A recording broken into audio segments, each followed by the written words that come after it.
400 000 gigas. Ça ne se tarit jamais, ça ne se décharge jamais. Donc, chers frères, être musulman, c'est une grâce. Être musulman, c'est un honneur. Être musulman, je ne sais même pas comment qualifier être musulman.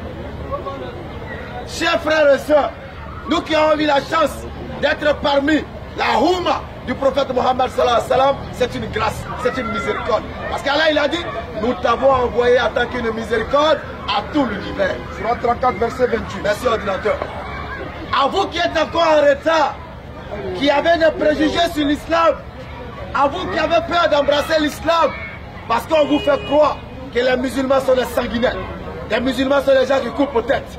Les musulmans sont des gens, j'en passe. Tout ce qui est mauvais, on dit c'est l'islam. Or, Allah nous dit dans le Saint-Coran que l'islam est venu pour parfaire l'humanité. L'islam est venu pour ordonner la vie sur terre.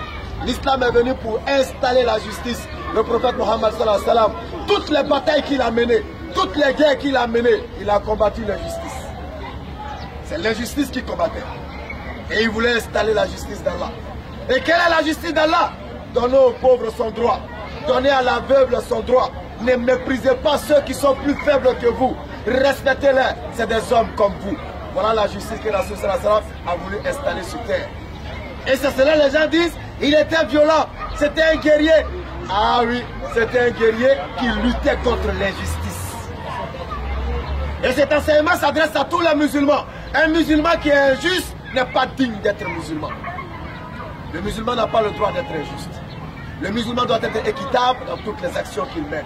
C'est pour cela Allah il a dit, il vous est permis de prendre une femme, 2, 3, 4. Il ne parle pas d'amour, mais il parle d'équité et de justice. Surat 1, verset 1, Surat 4, verset 1 à 4. Merci ordinateur. 5000 gigas, wow. Ça monte seulement. Le musulman a le droit de ne pas rester passif, mais le musulman doit être actif. Ça veut dire quoi? Toutes nos actions doivent être des sadakas. Toutes nos actions doivent être la dawa. Ça veut dire quoi? Appeler les gens au sentier d'Allah, de par notre parole, de par notre comportement, de par tous nos faits et gestes. Surat 16, verset 125. Ordinateur, 6000 gigas, on monte seulement. Donc je disais, l'islam c'est une beauté. Si vous voyez aujourd'hui que l'islam est combattu à travers le monde, c'est la seule poche de résistance à la saleté que les gens veulent nous proposer. À savoir la pédophilie, la zoophilie, les lesbiennes, femmes, mari, femmes. Les hommes peuvent se promener à poil dans la ville. C'est ça qu'ils appellent la liberté. Et comme l'islam dit, non à la pédophilie, non à la zoophilie. Femme ne doit pas marier femme. L'homme est trop glorieux devant Allah pour se promener nuit dans la vie comme un fou. On dit attention, celui-là, il veut mettre un frein à notre existence. Il veut mettre un frein à notre business. Il faut le détruire. À ce moment précis, on va activer les choubouates pour aller détruire la Libye, pour aller détruire la Syrie, pour aller détruire l'Égypte, pour aller détruire tous les pays dits islamiques, afin pour eux, ils croient affaiblir l'islam. Mais en réalité, ils ne pourront jamais éteindre la lumière d'Allah. 361, verset 9. Merci ordinateur. 10 000 gigas. Ils ne pourront jamais éteindre la lumière d'Allah. Parce que ce qu'ils oublient, l'islam n'est pas pour nous. L'islam appartient à Allah. Et c'est Allah qui est le garant de l'islam. Si l'islam s'était propagé par l'épée, l'humanité serait tous, c'est-à-dire tout le monde allait être musulman. Mais l'islam s'est propagé par la force du verbe. Parce qu'Allah dit, discuter avec les gens de la meilleure façon. Échanger avec eux avec douceur. Car c'est par la bonne parole et la bonne exhortation que vous allez amener les gens au sentier d'Allah. Et non par... 64. Ah, ordinateur. Allons-y, ça roule. Et non par l'épée, ni par la kalachnikov, ni par l'explosion. Là, par la bonne parole et par les bons gestes. Est ignorant celui qui n'apprend pas sa religion. C'est pour cela que j'ai dit ici la première fois. En réalité, les ennemis de l'islam ne sont pas ceux qu'on voit. Mais les ennemis de l'islam, c'est nous-mêmes qui nous disons musulmans. C'est nous qui sommes les véritables ennemis de l'islam. Parce que nous sommes, au risque de frustrer les uns et les autres, nous sommes tous des hypocrites. Nous ne sommes pas sincères avec Allah. Oh, Allah il dit que vous tous qui avez dit La ilaha illallah, Muhammadan Rasulullah, il dit vous êtes les supérieurs si vous êtes de vrais croyants. Mais qu'est-ce qu'on constate? Aujourd'hui nous sommes dans la peine et dans la souffrance. parce qu'on a tourné le dos à la vérité d'Allah. On est devenu hypocrite avec Allah. On a un pied avec Allah, on a un pied avec le shaitan. On a un pied avec Allah, on a un pied dans les maîtres de dunya. Mais si nous revenons à la sincérité vis-à-vis d'Allah, Allah dit que nous sommes au-dessus. Nous sommes les meilleurs, nous sommes les supérieurs. On n'a pas le droit de pleurer, on n'a pas le droit de s'attrister. Donc, chers frères, nous sommes dans le mois béni de Ramadan. Allah il a permis que vous et moi soyons encore là. Il y a d'autres qui étaient avec nous hier qui sont partis. On doit s'interroger. Est-ce parce que je suis plus beau qu'eux? Est-ce parce que j'ai de l'argent qu'eux? Est-ce parce que je m'habille bien qu'eux qu'ils sont partis avant moi? Voici l'interrogation que chacun doit se faire. Surat 3, verset 185, tout âme goûtera à la mort. Alhamdulillah, ordinateur. C'est vrai. Aujourd'hui, quand tu regardes ceux qui disent être musulmans, tu as mal au cœur. En particulier, vous allez m'excuser, parce qu'Allah dit, dites la vérité, qui t'a condamné un frère. En particulier, je dis, Nos frères Djoula, c'est pas moi qui ai dit, hein. les jeunes Djoula, C'est pas moi qui ai dit, hein. les filles Djoula. C'est pas moi je parle, c'est l'ordinateur qui a parlé. Mais je vais prendre ce qui est dans le piment qui est dans sa bouche et puis je vais manger. C'est nous qui gâtons le nom de l'islam. En particulier ceux qui disent être Djoula. Voilà, et souvent j'ai l'envie de dire à Allah, il faut nous enlever dans ta religion. Pardon, il faut nous enlever dedans. Voici le mois béni de Ramadan où le Djoula musulman doit être content. Va à 16h à Gamé. Il faut dire madame, libère Johnny. Drometan. Mido. Drometan. Mido. Fla, ni tana sama fere fento, il va mettre, ni tana sa boiro na. Mesuna. Voici la réalité.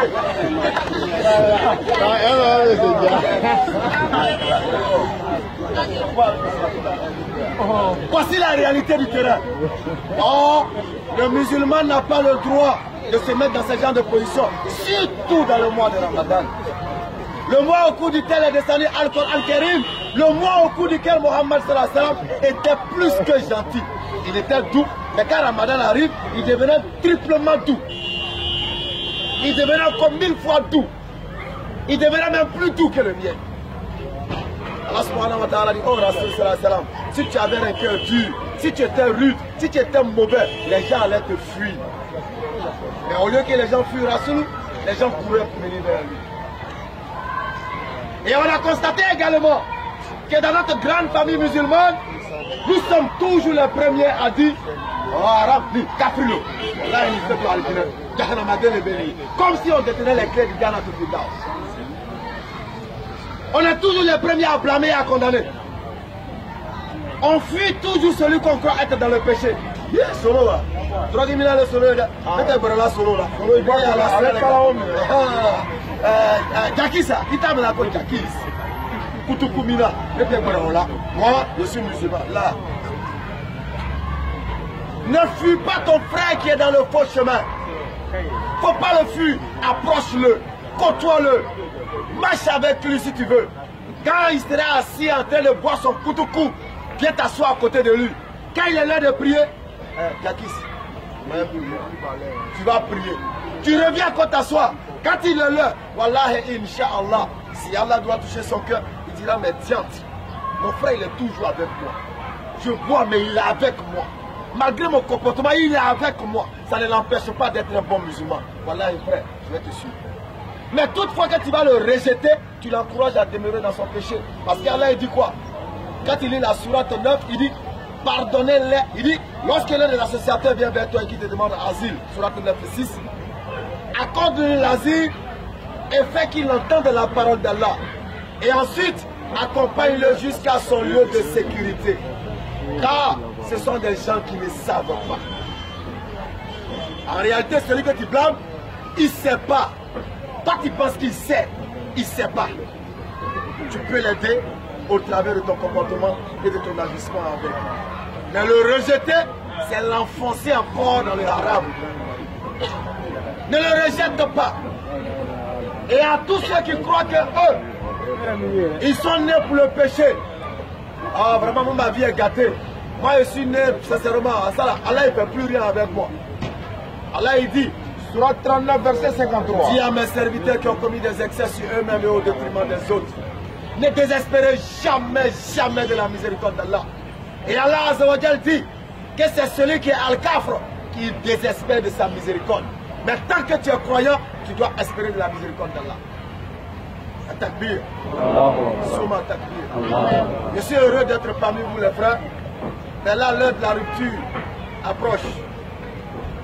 N'est-ce pas, Oussaz? Inch'Allah. Je pense qu'on va chercher à conclure. On va conclure. Mais avant de conclure, puisqu'on a un invité, Voilà. j'ai dit tout à l'heure, Le prophète Michel. ceux qui n'ont jamais vu Jésus, vous avez des portables, vous pouvez faire des selfies. Voici Jésus, il est là. C'est pas moi qui l'ai dit, hein, c'est lui-même. Donc vous pouvez déjà faire des selfies et puis balancer sur Facebook. C'est une grâce. Vous n'avez jamais vu Jésus, le voici. Donc on l'aura invité. Je vais conclure en 10 minutes. Et puis on va boucler la boucle et on va se distribuer. 5 minutes est bon, on va donner. 5 minutes, d'accord. Donc en 5 minutes, ouais, selfie. En 5 minutes, vous allez conclure. Donc vous commencez à demander.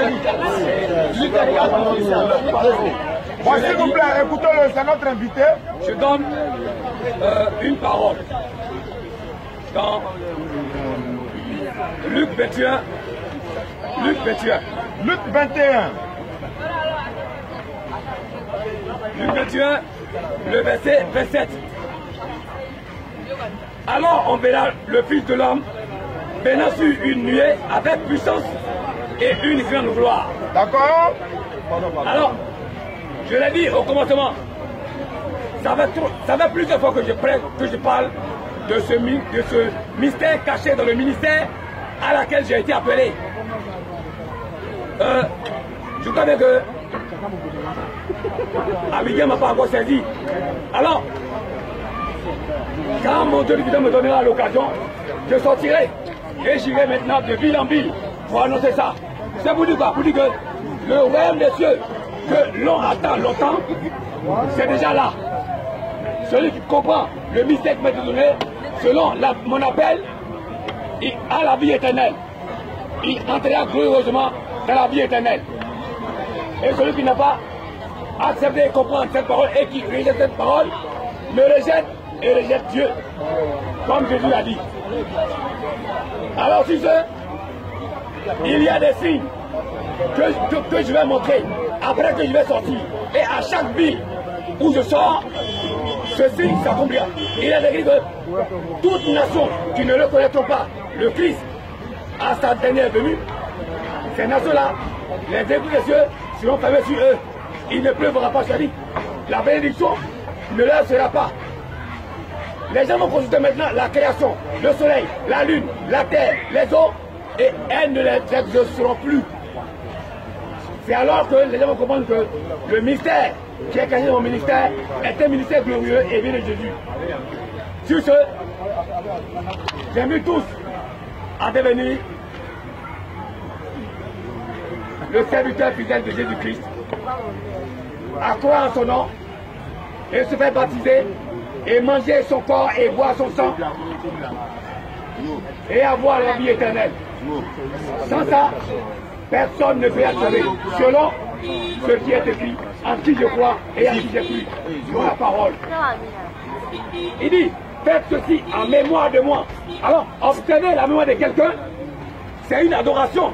Jésus a dit, ma parole ne passera pas, mais toutes choses passeront. La parole de Jésus-Christ ne passera jamais. Et cette parole, c'est ce qu'il a donné. Il dit, je ne boirai plus cette eau de la vie, mais je la boirai dans le royaume de mon Père. Alors, il s'agit de son sang. Et c'est le mystère qui m'a été donné, auquel je le révèle. Alors, ainsi, tous ceux qui acceptent et qui comprennent ce mystère rendent gloire à Dieu. Et toi aussi, Dieu les glorifiera en le bénissant. Celui qui refuse ça, Dieu fermera les yeux sur lui et ne sera pas béni. Amen. Voilà le signe que je donne. D'accord, et que Dieu bénit l'entendement de tous. D'accord. Seulement, elle serait encore plus grande. Par une reconnaissance glorieuse envers le Dieu créateur puissant, au nom de Jésus-Christ. Amen. Alhamdulillah Rabbil Alamin. Donc, chers frères et sœurs, Désormais, si vous nous voyez ici, venez. C'est à cause du public que nous venons prêcher. Nous, on n'essaye pas de le convaincre pour qu'il devienne musulman. Non, mais à travers lui, à travers ceux qui viendront, on va s'adresser au public. Comme je le dis tantôt, publiquement et coraniquement, Jésus n'est pas Dieu, il ne le sera jamais jusqu'à la fin du monde. Publiquement, coraniquement, il n'est pas le Fils de Dieu, parce que nous on sait ce que c'est le Fils de Dieu. Publiquement, coraniquement, Jésus n'est pas le sauveur de toute l'humanité, il n'est que sauveur de son peuple à lui, Matthieu 15, 24. Qui est le sauveur? Muhammad sallam a dit, Wama arsalnaka ila kafata linnas, bashiran wa naziran, walakina aksara nasi la ya'lamun. Et nous les avons envoyés en tant qu'annonciateurs et avertisseurs pour toute l'humanité. Mais la plupart des gens ne le savent pas. Tel que le frère Michel, il ne sait pas. Donc, bibliquement, coraniquement, Jésus-Christ n'est pas mort. Ce n'était qu'un faux semblant. Publiquement, coraniquement, Jésus a annoncé l'arrivée de Muhammad sallam dans la Bible et dans le Coran. Et je conclue pour dire, la Bible contient des paroles de Dieu, mais toute la Bible n'est pas la parole de Dieu. Mais qui est le véritable? Qui est l'éternel des éternels? C'est qui Dieu? Dieu même, béni n'aime pas le mot Dieu. Parce que Dieu signifie objet ou sujet d'adoration. D'accord? Dans la Bible, le nom qu'il s'est donné, dans Ésaïe, il dit qu'il s'appelle l'éternel. D'accord? Parce que l'éternel, parce que tout simplement, il est l'éternité. Il ne connaît pas ce qu'on appelle la mort. Il ne connaît pas ce qu'on appelle la nourriture. Il ne connaît pas ce qu'on appelle le sommeil. Il ne connaît pas ce qu'on appelle la fatigue. C'est pour ça qu'il dit qu'il s'appelle l'éternel. Mais dans toutes les Écritures, qui est-ce qui colle avec l'attribut, pour ne pas dire le nom de l'éternel? Sourate 2, verset 255. Il dit, Allah, pour une divinité à part lui, celui qui subsiste par lui-même al-Qayoum, ni sommeil ni somnolence ne le saisissent. À lui appartient tout ce qui est dans les cieux et sur la terre. Et il dit que nul ne peut intercéder auprès de lui sans sa permission. Il dit que lui étant l'éternel, il connaît notre passé et il connaît notre futur. Il dit que lui étant l'éternel, il embrasse de sa science tout ce qu'il veut. Il dit que lui étant l'éternel, son trône le coursiille où déborde les cieux et la terre, dont la garde de lui pour tout le père. Il dit qu'il est le très haut, il dit qu'il est le très grand. Il nous dit également Allah Azzawajal que c'est lui Allah qui est l'éternel. Quand il nous amène dans la sourate 59, la sourate de l'Exode, il nous dans le verset 21 au verset 23. Il dit, nous avons fait descendre Al-Qur'an Karim sur une montagne, tu l'aurais vu s'humilier et se prendre par grande d'Allah. Pour démontrer un peu la puissance et la grandeur du noble Coran. Allah il dit que s'il avait donné le Coran à une montagne, la montagne allait être pulvérisée. La montagne allait s'affaisser par crainte et par la puissance du noble Coran. Et c'est avec ce Coran-là que nous on joue. Qu'Allah nous pardonne et qu'il nous donne la bonne compréhension. Il dit dans ce noble Coran au verset 59, verset 21 à 23, il dit, c'est lui, il dit c'est moi Allah, nulle autre divinité que moi. Il dit je connais l'invisible tout comme le visible.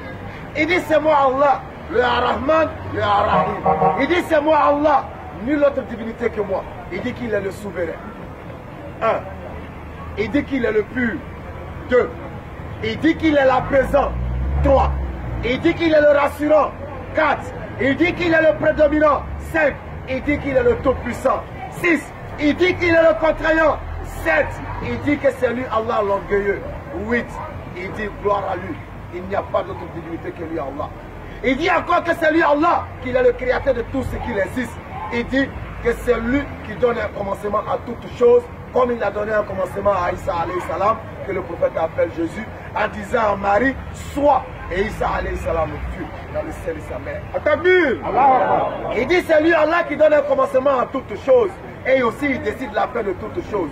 Il dit il est le formateur, à lui les plus beaux noms. Il dit tout ce qui est dans les cieux et sur la terre le glorifie. Il dit c'est lui Allah, le puissant, le sage. Si ce, la seule doigt que je peux faire pour vous et pour moi, c'est Idina Sirat al-Mustaqim. Idina Sirat al-Mustaqim. Idina Sirat al-Mustaqim.